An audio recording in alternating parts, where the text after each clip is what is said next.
Hey guys, E3 2015 is over, and even though I didn't attend this year, I was keeping up on the news. One of the most popular questions I've gotten this week is, Tara, what are your favorite games from E3? What are you most excited about? So I thought, why don't I do my own E3 wrap-up of all my favorites?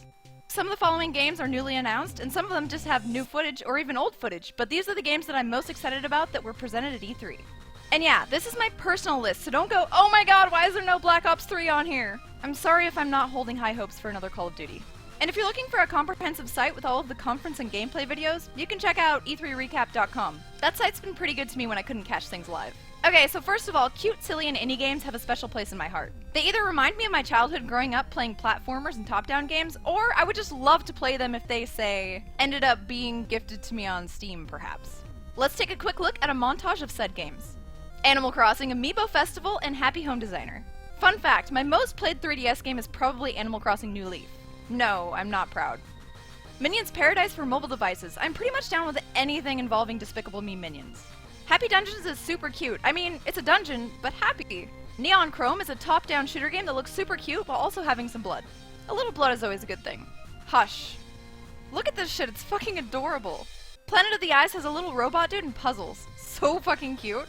Beyond Eyes, on the other hand, is a game about a blind girl's adventure to find her pet cat. I think you're going to hell if you're not into this one. Bedlam's graphics art style is what interested me. Already added it to my Steam wishlist. Also, the mechanic is kinda hot. Cuphead. What the fuck? Just look at it. It's like the old school Mickey Mouse. I fucking love the way this game looks. And the absolute best of all of my cute games on this list is Unravel. Look at this fucking adorable and absolutely gorgeous fucking game. I could not be more excited to play this one. I haven't been this amped up for a game like this since Trine. Alright, let's take a look at some other notable and interesting games before we jump into my ultimate top 10 list of E3 awesomeness. World of Final Fantasy. What the fuck? Seriously? Little chibi Final Fantasy characters? Baby chocobos with eggshells still on their heads? I don't even know what this game is about, but I'm fucking hooked. Mega Man Legacy Collection, 6 classic Mega Man games in one? 8-bit and side-scrolling with a little 3D remaster and some extras? Yes, please.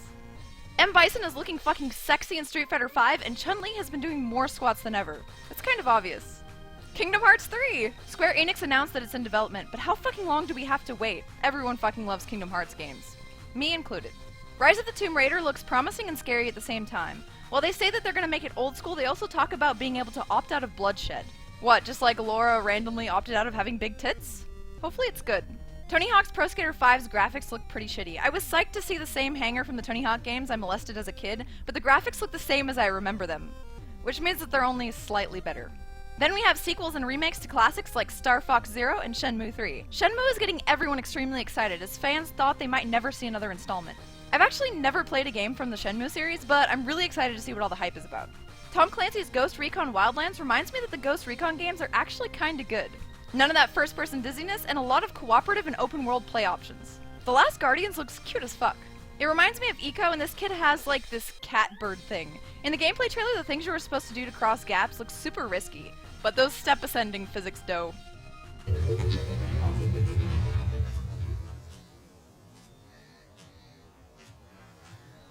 Ratchet & Clank is an obvious one, right? It's a great franchise, and unlike a lot of the other cartoony classics, the graphics are actually really good instead of being cheesy. Resident Evil Zero, a remake of the old GameCube game that was released on my 13th birthday. My nostalgia for RE games from my childhood may be stronger than the trauma I received from playing RE2. At least it's not gonna be like one of the newer, shittier Resident Evils. Doom, motherfucker!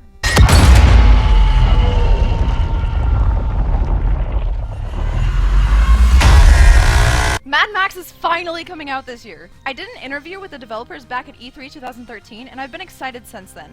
I still haven't seen the movie, however. And lastly, Fallout 4. This is like everyone's highlight of E3, but for me it's just a game that looks cool. I've never actually played the other Fallout games, but I love hearing that there's non-first-person gameplay, companions, and Pip-Boy.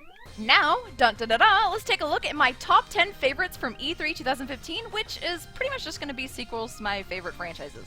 Oh my god! Hitman has always been a favorite of mine. Agent 47 is a sexy beast, and I like that they keep adding the word sandbox to the social aspects of the game. From what I understood, they're going to let you mark your own targets for friends. Sounds like you can effectively make your own missions, and like always, execute them in your own unique ways as well. Assassin's Creed Syndicate, baby! AC is one of my favorite franchises, and continues to be so even though lots of people hate the frequency of the releases. And this time we're playing a chick from London. The only other female protagonist AC has ever had was in Liberation, but that was a Vita game that got ported eventually, so kind of underwhelming. Metal Gear Solid 5: The Phantom Pain is another obvious one.